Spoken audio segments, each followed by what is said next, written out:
శంతనుని విడిచిపెట్టి అష్టమ శిశువుతో బయలుదేరింది గంగ. శంతనునికి ఏమీ అర్థం కాలేదు. నాకు అష్టవసువులు పుట్టడం ఏంటి అని ఆశ్చర్యపోయాడు. సర్లే, గంగతో మనకి ఇంతే రాసిపెట్టుందని తిరిగి హస్తినాపురం వైపు బయలుదేరాడు. హస్తినాపురం వైపు బయలుదేరి తన రాజ్యాన్ని ప్రపంచ నలుమూలలా విస్తరింపజేశాడు. తరువాత శంతనుడు మరొకసారి వేటకు వెళ్ళాడు. ఈసారి కూడా గంగానది వైపే వెళ్ళాడు. గంగానది ఒక చిన్న పాయలా ప్రవహిస్తూ ఉంది. ఎందుకు ఇలా జరిగింది అని శంతనుడు ఆశ్చర్యపోయాడు.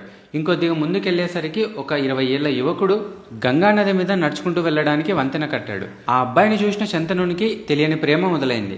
వెంటనే అక్కడికి గంగ ప్రత్యక్షమై, ఇదిగో నువ్వు అడిగినటువంటి అష్టమ శిశువు ఇతడే.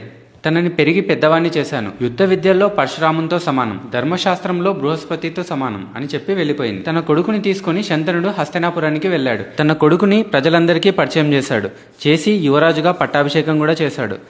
ఆ తర్వాత ఏమైందో మనం నెక్స్ట్ ఎపిసోడ్లో తెలుసుకుందాం. ఫ్రెండ్స్, నా వే ఆఫ్ ఎక్స్ప్లెనేషన్ కనుక మీకు నచ్చినట్లయితే వీడియోని తప్పకుండా లైక్ చేయండి.